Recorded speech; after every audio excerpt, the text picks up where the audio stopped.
Good afternoon. I hope you all are having a great Saturday. I had to work, not so great, but life goes on. So the Smite Priest. First thing I have to say, super fun and easy leveling. Whoa. Guess that'll count as my audio check. Ridiculously easy. Just killing single targets so fast, and there isn't a limit to the number of mobs you can pull and kill at the same time, because I never actually found enough mobs that could, in the same place, that could kill me. And if you're fighting multiple mobs, the mage and pally have nothing on you. Mostly because of mobility. You can keep moving around. And even if you get knocked up in the air or stunned or whatever, it doesn't, you can just keep on trucking. And then because of, if you're spec'd and geared properly, and I suppose I should bring this up, you basically can't run out of mana, and you can just keep going. You still can heal yourself like crazy, and usually your Holy Nova is enough to keep you going.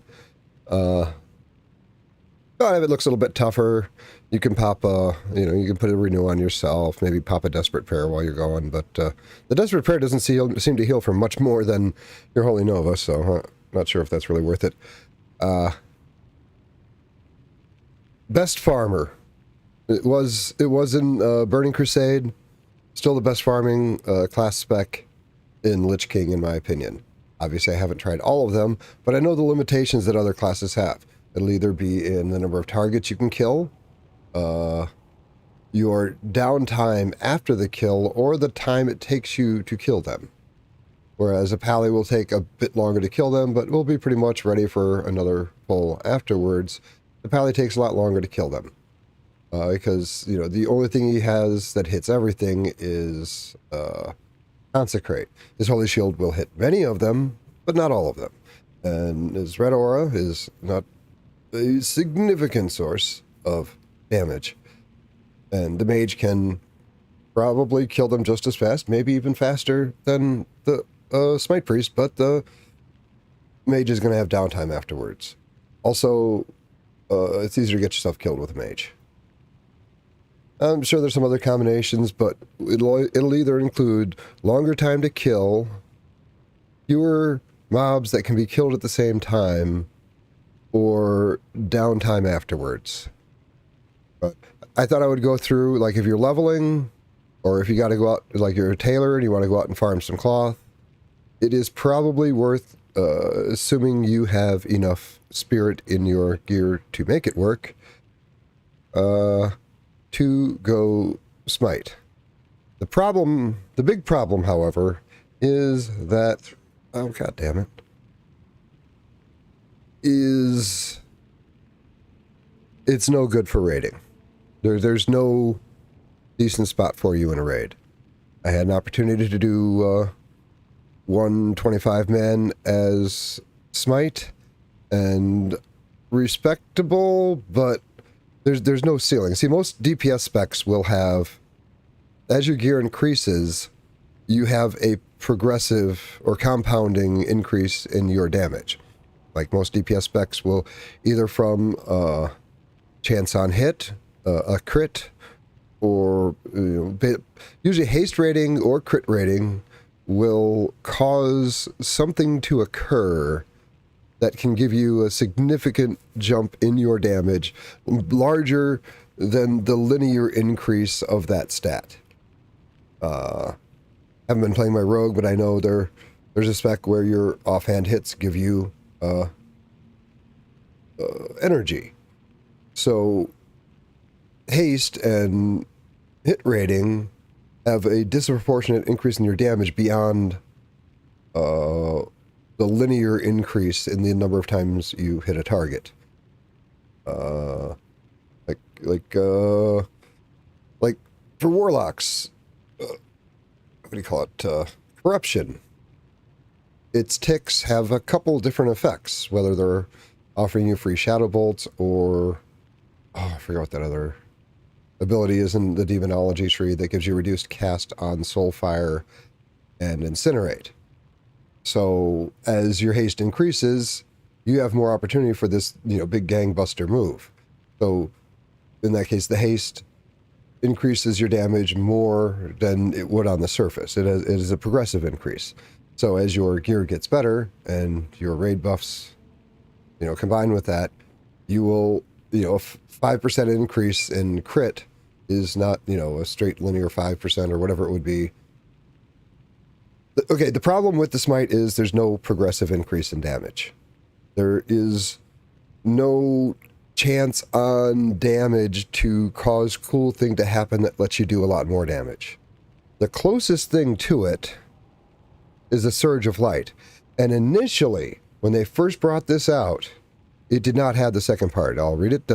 Your spell criticals have a 50% chance to cause your next smite or flash heal to be instant cast, cost no mana, but be incapable of a critical hit. This effect lasts 10 seconds.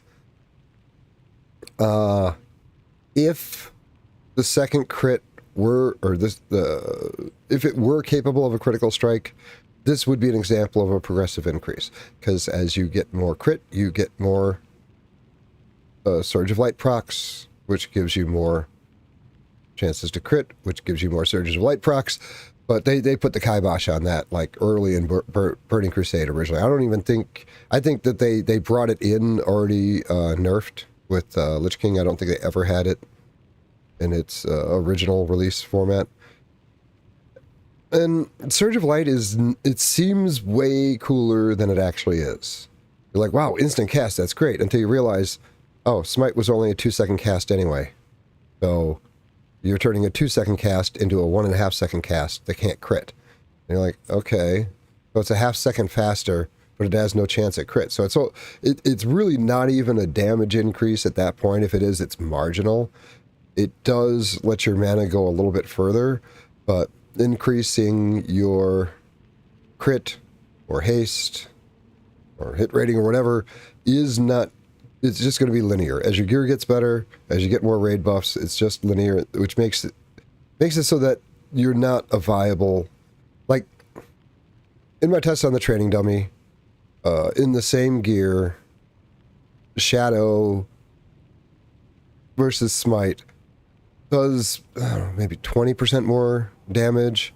And then I'm at, like, right at item level 200.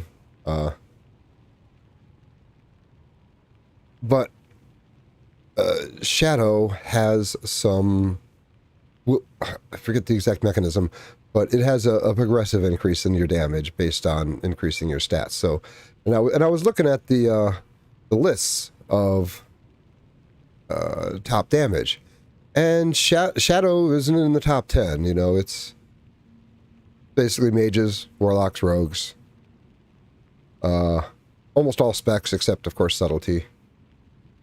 And I don't think Frost does that well. I forget all the details of it.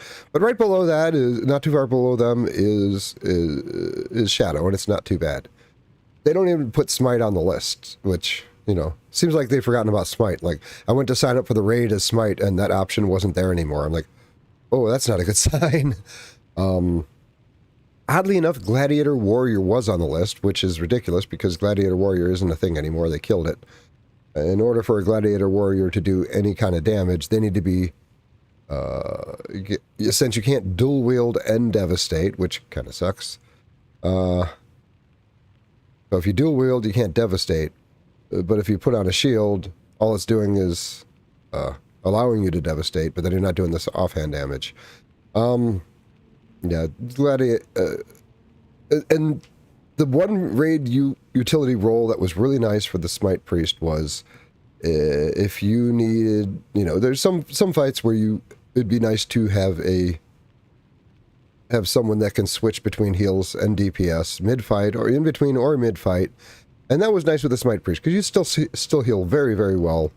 Not obviously as well as a full heal spec character, but you did a decent job of healing. And then you could just be DPSing, healer goes down, you start healing. Or, hey, we're going to do an extra healer on this fight, and you just swap your gear over, and you're ready to go. But with dual spec, it kills the utility of that, not entirely, but almost entirely. Like, right now, I don't actually have a Smite spec on my Priest. I was testing out, it took takes a lot of effort to set up my gamepad for a brand new spec, and I'm just playing around with that for now.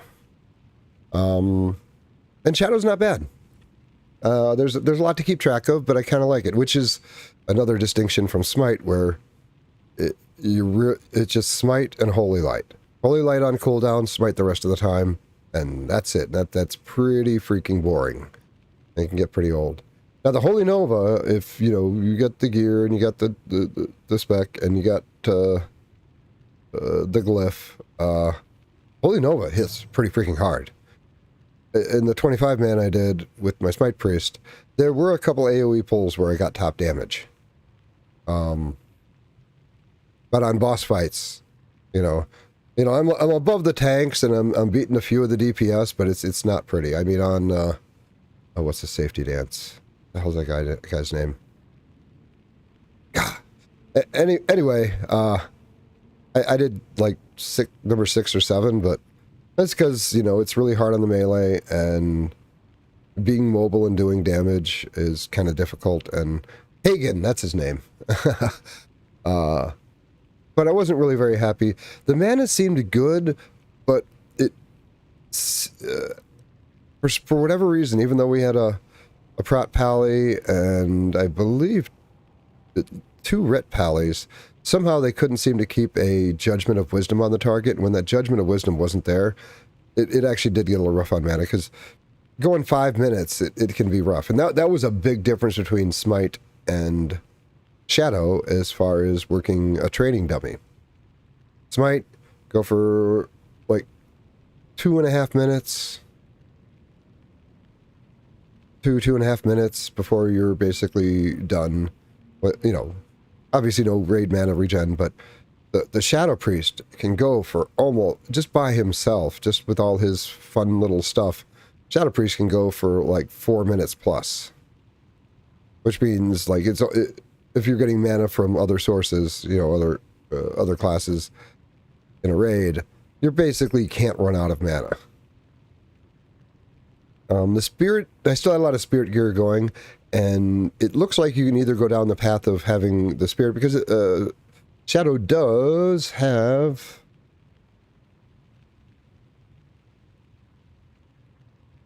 Twisted Faith, which gives you 20% instead of the 25 you get from Spiritual Guidance, which still isn't bad. But I suspect that it might be better to have crit. Sorry, not talking about Shadow right now. Talking about Holy. So if you're a tailor and you want to just go out and like farm undead up in Ice Crown, and just basically, if you want to farm anything, this is the spec you want to do. You have some gimmies, which, like, there's really isn't anything better, but these also make you better for healing. It's the healing focus and the improve renew. Obviously, that is part of damage. That's part of damage. So if your Holy Nova triggered this, it'd be worth having. But it doesn't, so it's not that big a deal. I was kind of torn between the Desperate Prayer and the Inspiration, but the Holy Reach. Your Holy Nova range is insane when you have this. It's, I gotta say, it's like almost a 40-yard diameter, maybe 30 something. It's at least 15 yards out from you, so totaling 30 or more. So that is really helpful. Obviously, damage on your Holy Fire and Smite. This is a must. Total Spirit must. This I go back and forth on, because it doesn't really increase your damage that much. And if there was something better to do over here, I would probably go for it. Might have been worth grabbing Pain Suppression, but who knows. Over here, obviously, Twin Disciplines increases your damage and healing done by your instant spells by 5%. Obviously, that's good. Reduce threat for your holy damage. Very helpful. Improved Inner Fire. So that also increases the spell power you get from Inner Fire, so it's definitely worth using it. And if you're farming, having more charges on your Inner Fire is actually pretty useful. That's an absolute must. Half your mana regen keeps going while you're casting. Wasn't a whole lot of great stuff, but this actually comes in handy later. getting the cost down, and then Holy Nova spam 10% off. That really helps. You don't really have a whole lot of other instant abilities you use in Holy. But if you have a high mobility fight and you want to put a Shadow Word Pain or a Devouring Plague, that'll reduce the cost of those as well. The damage shield is pretty nice. Like, just under half the damage that it absorbs gets put back out. So, I'm going to jump down a little bit. Here's where it's really nice. If you are, and this was really cool in Nax, if you know that a big damage thing is coming, and it's going to be enough to wipe out your shield, but you put that on, and I forget what Holy Shield is absorbing now. I want to say it's like 4 or 5k. So you're going to do at least 2,000 damage when that shield gets knocked down. And if you have that and this, you get... when your power word shield... when your power word shield is completely absorbed or dispelled, you are instantly energized with 2.5% of your total mana, and you have a 100% chance to energize your shielded target with 2% mana, 8 rage, 16 energy, or 32 runic power. This effect can only occur once every 12 seconds. But if you're using it on yourself, you get 4.5% of your total mana. And if once you get past, I was like 14 or 16. So if you're up at like 18,000 mana and you put this on yourself, you actually get more mana back than it costs to put the bubble on you. So it's basically a free 2k damage ability that reduces your damage taken, and it actually generates you mana. So that is pretty nice. But out in the world, you're probably not going to... I mean, for farming, if you're doing a pull, you put it on you, and then, it's nice to get the mana back. But, there are a lot of good things to spend about, but the increased intellect helps towards that. See, that used to be total mana. It's nice that it's intellect now, because that, like, increases your crit. That increases total spirit and spell haste. Very nice. Increases damage and healing by 4%.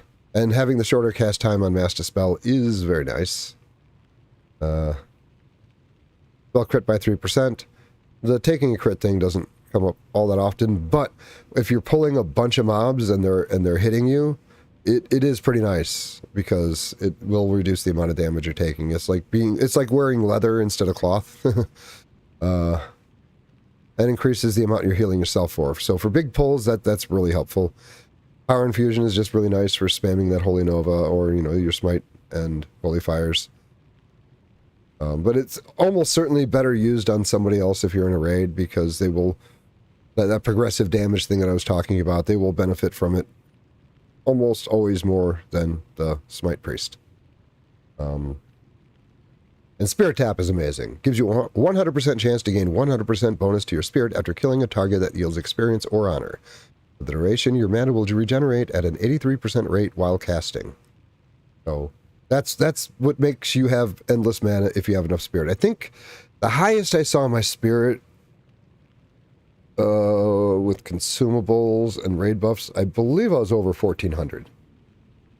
So... even if it was only 1,200, which I can achieve without raid buffs, another 1,200 divided by 4, when you're at 25%, that's 300 spell power boost when you kill something, and your mana regens like crazy. So that was the point of this, is that leveling, it's freaking amazing, even if your gear is not all that great. So for quests and farming, it is still really nice in 5-mans, but to be honest, the Lich King 5-mans are so ridiculously easy that increasing your group's survivability doesn't have the value it once did. Now, there was a time in Burning Crusade where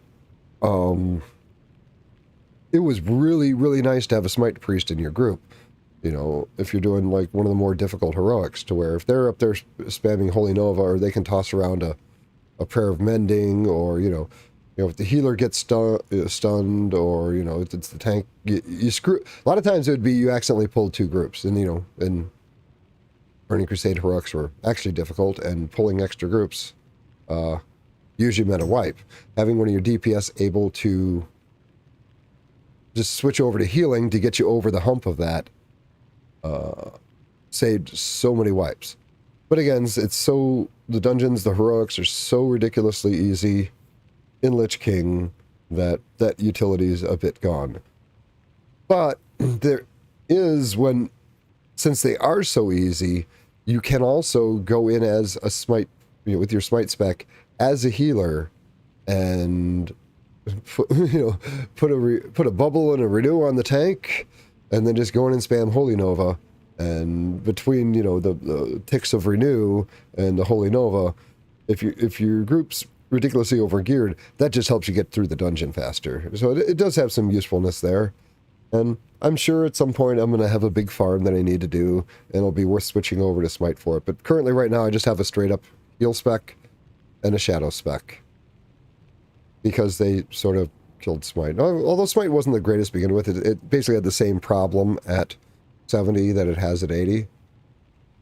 It seems odd that they would, you know, make glyphs and move some talents around to...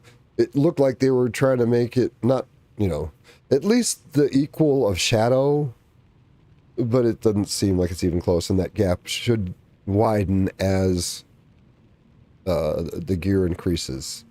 But I still love it. I don't know, it was boring, and I don't like feeling useless in a raid. I want to be able to contribute, and offering replenishment and misery. Replenish, misery and replenishment. It sounds like a cool band, but misery increases the chance to hit with spells on. It's a debuff that goes on your target when you hit it with a shadow spell, basically, and then all casters had their chance to miss reduced by 3%. So it's basically Boomkin does, I believe, the improved Fairy Fire, which has the same effect, and they don't stack. So it is nice that only 2 classes offer that spell hit debuff on the target. And I'm still playing around with Shadow, seeing what I like. They nerf... Well, I guess this isn't really about Shadow. I'm supposed to be talking about Smite. But that's what I've been messing around with lately. I was surprised that Dispersion works like almost all the time. You can do that while you're flying. It's kind of cool. While you're flying on your mount. But... for leveling in 5-mans and farming, it's at least worth checking out. Now, if you have a shadow set, basically, unless you have like a crap load of mana per 5, you can just basically use your healing gear with a smite spec if you're just going out and farming. You don't need a specialized smite set. Then, you know, you don't really need the hit rating if you're just, you know, fighting mobs your level or maybe only 1 over. You don't need a separate hit set. In fact, the heal set would if you only have a shadow set and a heal set, you're probably better off using the heal set with your smite build, as hit rating isn't really a big issue if you are farming or doing quests. I am a little disappointed that Smite really doesn't have any potential. I would love it if they've removed the limitation that it's not capable of a critical hit. Because that really wouldn't overpower it. Because then, you know, it's like rolling a dice. You know, if you have was it like an 18% chance to crit, it's like rolling a 6-sided dice. Okay, I rolled a 6 and I crit. And then I rolled another 6 and I crit. Like, you aren't just going to keep rolling 6s. So it's not like this creates some kind of... and the proc chance is only 50%. So they just nerfed this too hard and took it out. Now, you probably shouldn't have it be better than Shadow as far as damage. But it could be a lot better without, like, you know, even coming close to the pure DPS classes. I don't know, I would just like to see a little more viability. And the thing is, there's nothing for damage further down in either tree. It's all healing stuff. So if you're going for Smite, there is...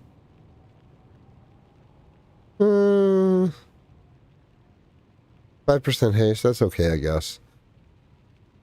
And Penance doesn't do enough damage, and it's got a 12-second cooldown that it's not worth going down to it. It's weird that they have it able to do damage, to be honest. Well, that is my opinions on the Smite Priest and its viability and Wrath of the Lich King. To summarize for about the 5th time, leveling, it's awesome. Farming is awesome. 5-mans, it's solid. Sometimes actually really helpful. Don't bring them to a raid. Get your dual spec, go shadow, and either a discipline or holy heal spec. I'm the expert layman. Happy smiting.